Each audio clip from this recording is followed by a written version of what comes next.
बहुत समय पहले की बात है। बहुत बड़े भूमाकर राज करते थे तुम्हें महान राजा भीमम के नाम से जाना जाता था।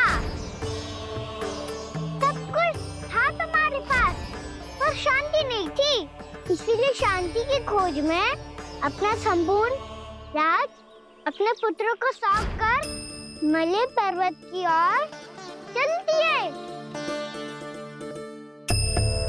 अनेक वर्षों की तपस्या के बाद तुम्हारे तप की कीर्ति चारों ओर फैलने लगी और फिर सच्चे तपस्वी की धूप में तुम्हारी ख्याति से प्रभावित होकर महर्षि उलट तुमसे भेंट करने आए।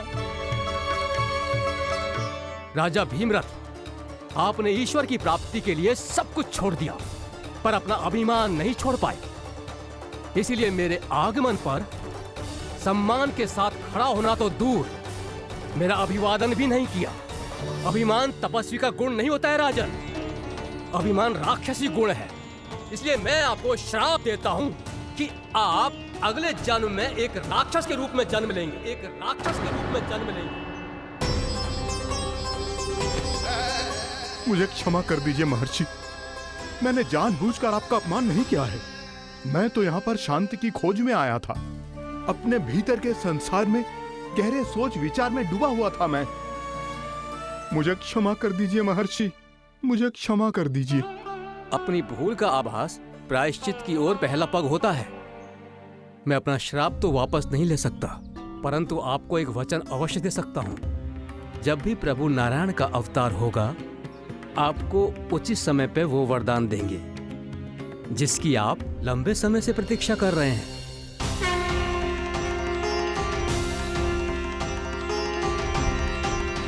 प्रभु, आपने मेरी आंखें खोल दी।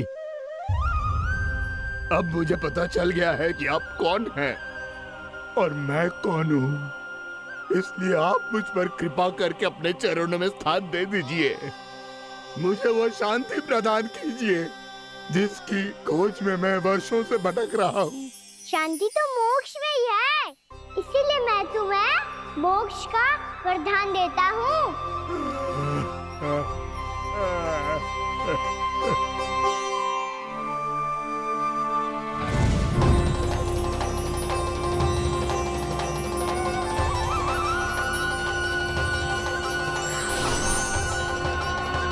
प्रभु की ये लीला सदैव स्मरण रखी जाएगी। इस स्थान को इनका आशीर्वाद मिलेगा और इस कंदरा को व्योमासुर की कंदरा के रूप में पहचाना जाएगा। भविष्य में अनेक ऋषि मुनियों की शरण स्थली बनेगी ये कंदरा। दीदी, ये कोई साधारण बालक ना है। ऐसा चमत्कार कोई साधारण बालक थोड़ी ना कर सकते हो। तुम सत्य कह रहे थे बलराम, गाना सच्चे में भगवान ही है। तभी तो सब देवता इसे बसाने और इसकी ओर से युद्ध करने आते हैं। तुम सब ऐसे आंखें फाड़ के क्यों देख रहे हो मुझे?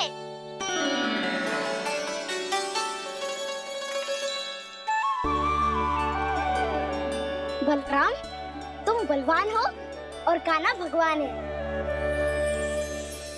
दूर दूर तक कोई दिखाई न दे रहा है। ना जाने किस हाल में होंगे बालक। कहीं हम ही तो मार्ग ना भटक गए शीघ्रता के चक्कर में। अब तो एक पग भी ना चलो जा रहे हो। जल, किसी के पास जल है क्या? कंठ तो मेरा भी सूख रहा है मौसी। भाभी, निकट ही जमुना जी है, कहूँ तो वहाँ से जल ले आओ। मैं भी जा रही हूँ भाभी, एक से भले दो। हाँ चल, शीघ्रता से आओ। हाँ।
जानकी, जानकी, क्या होगा इसे? देखो ना जी, अब छलिया की सूचना मिलते ही हम सब बालकों को ढूंढने चली गई और ढूंढते ढूंढते सबको बहुत प्यास लगी आई जी।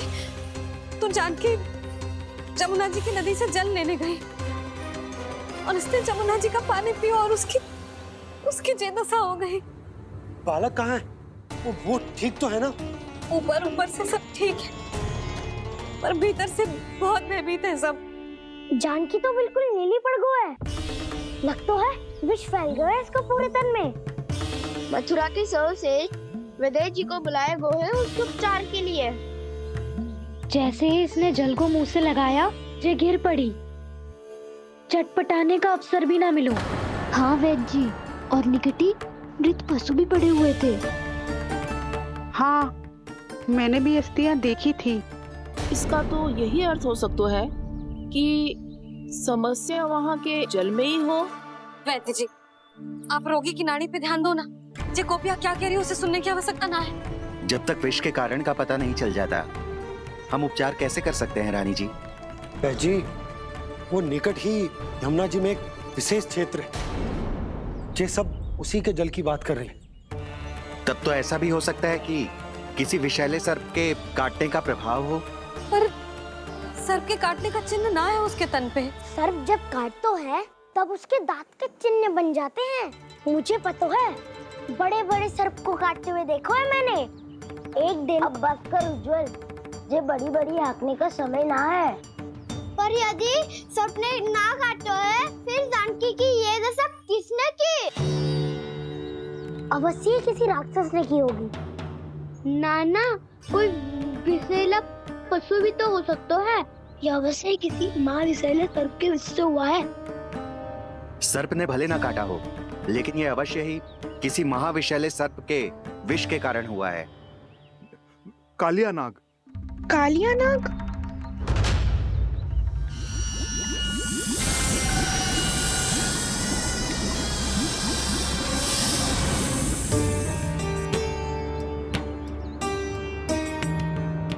संकेतों से तो ऐसा लगता है कि जानकी ने कालिया नाग के क्षेत्र के विशाल जल पी लियो है। कालिया नाग एक लोक श्रुति है, कल्पना में गढ़ी हुई एक कथा, और कछु ना है। हमें जाके पता लगाना पड़ेगा। पर हमें वहां जाने से मना किया है ना बड़ों ने। उज्जवल सही कह रहे हो है। इस समय जानकी के स्वार्थ से अधिक महत्वपूर्ण और कछु ना है। जानकी हमारे लिए ही जलाने गई थी जी। ना मैं उसे जाने देती ना जैसा वो तो। वैद्य जी, आप शीघ्र कछु करो, कैसे भी कछु भी करो, पर इसके प्राण बचा लो। यशोदा, धैर्य रखो, श्री नारायण पर विश्वास रखो, वो सब ठीक करते हैं।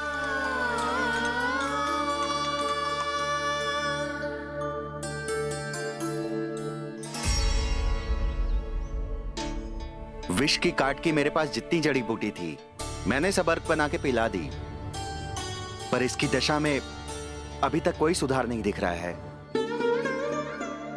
यह अंतिम जड़ी बूटी है। अगर इससे भी चमत्कार नहीं हुआ, तो फिर जो नारायण की इच्छा।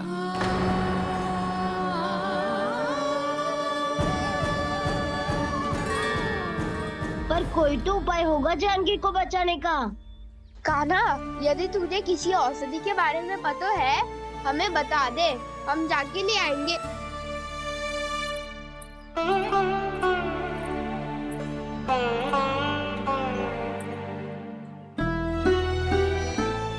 हे नारायण, हे प्रभु, मेरी जानकी के प्राण बचा ले प्रभु।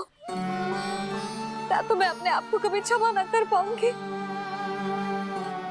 ये सारी मेरे ही कारण बनाई थी। उसकी रक्षा करो प्रभु, मेरी पुकार सुनो। कान्हा, तूने हमें बकासुर से बचाया था ना? और बकासुर से भी तो, और छलिया से भी तो तूने ही बचाया था ना हमें। क्या ऐसा कोई उपाय ना है जानकी को बचाने का? धनवंतरी,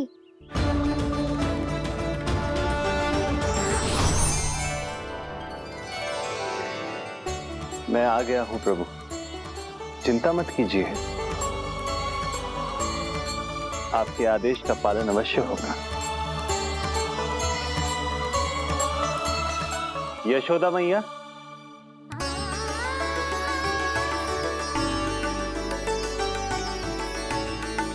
मैया आपको कोई पुकार रहा है।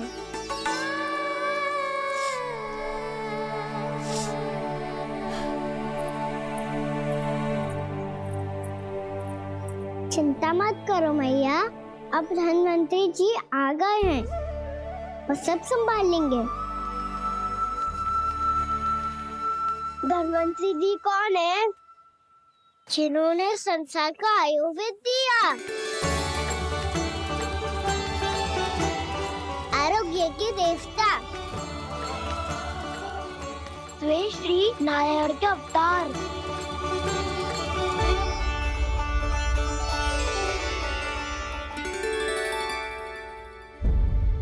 मुझे पता चला है कि आपको वेद की आवश्यकता है। हाँ हाँ, भीतर आइए। आइए आइए बैठे जी, जी रहे। मथुरा का सर्वश्रेष्ठ वैद्य अर्थात मैं यहाँ आ चुका हूँ और रोगी को जितनी औषधि की आवश्यकता थी सब दे चुका हूँ। निश्चित रूप से आपने विष की काट के लिए बहुत ही उत्तम अर्क तैयार किया है, इसीलिए किसी और वैद्य की आवश्यकता नहीं है। किंतु आप अकेले कितना कुछ करेंगे वैद्यराज, मुझे अपना सहायक ही बना लीजिए। पर जो करना था मैं पहले ही कर चुका हूँ। हाँ, वो तो आप कर चुके हैं, बस रोगी के तन से विष निकालना शेष है ना वैद्यराज? हाँ हाँ, बस वही शेष है। इनके रक्त को विष रहित करने में मैं आपकी सहायता करूंगा। पहले ये संजीवनी मानी जाने वाली इन लाल फूलों की बूटी को भी घिसना है ना?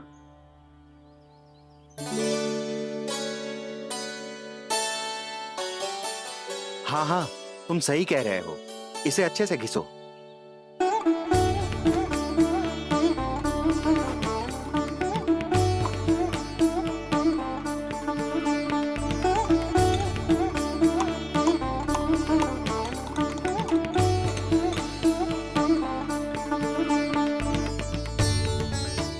और ये नीले फूलों को भी तो मिलाना है ना? हाँ हाँ, अच्छे सहायक बन सकते हो तुम, ऐसे ही श्रम करते रहो।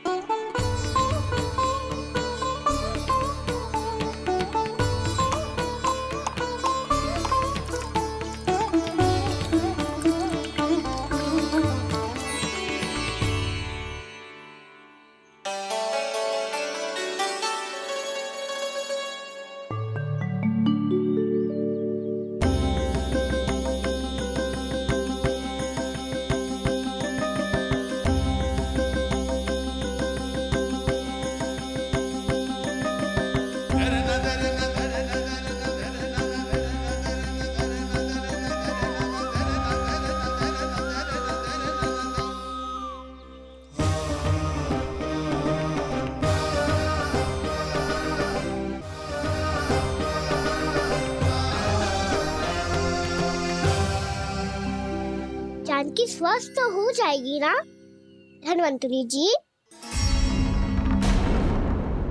धनवंतरी?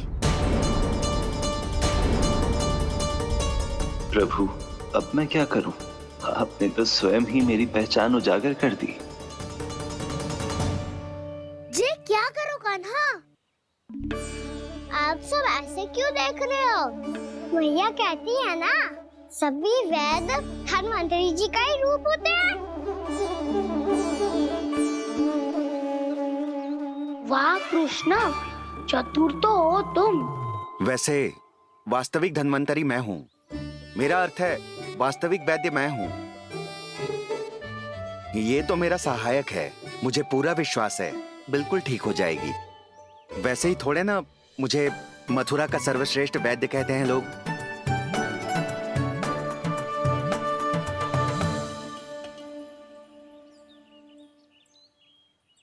जसोदा भाभी, जशोदा जी, जानकी को चेतना आ गई। जानकी, जानकी, जानकी, तू ठीक है ना? क्षमा करना भाभी, मैं आपके लिए जल ना ला पाई।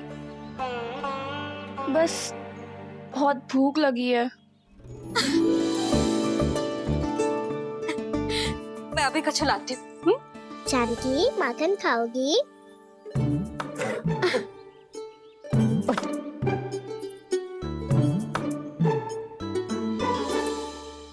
आजा, तू ही खिला दे लल्ला।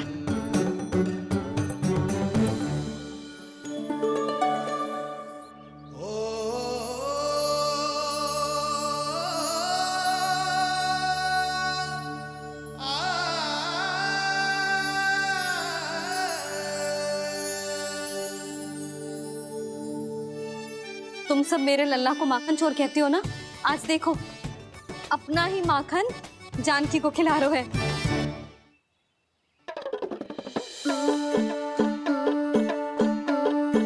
और विश्राम कर लो। सदैव तुम हम सबकी सेवा करती हो, आज मैं तुम्हारी सेवा करूंगा। जानकी की जिज्ञासा तब हुई जब जय यशोदा काकी की सेवा कर रही थी, और अब देखो स्वयं भगवान ही इसकी सेवा कर रहे हैं। जानते हो इससे क्या सिद्ध होता है?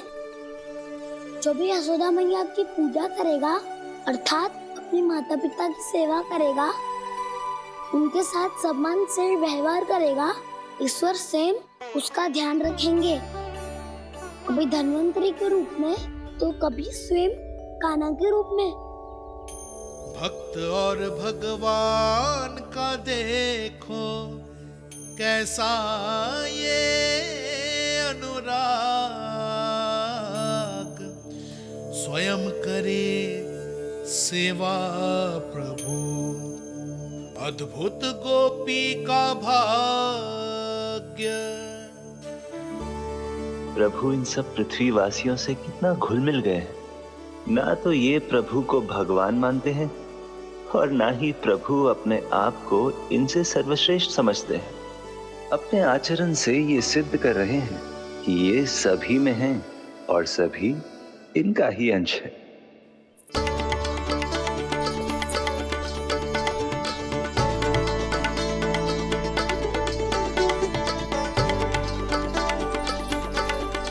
प्रभु, अब मुझे जाने की आज्ञा दीजिए।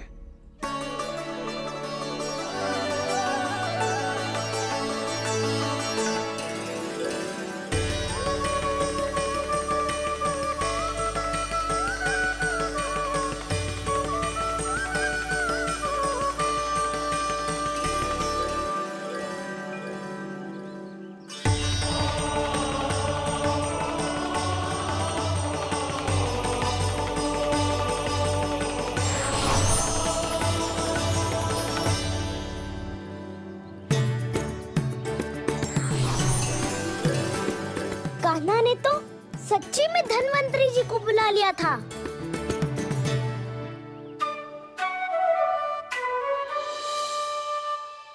जब से कान्हा का जन्म हुआ है ना, मैं तब से देख रही हूँ, तब से हम पे कोई भी संकट आती है ना, तो अचानक से कोई अपरिचित हमारी सहायता करने आ जाता है।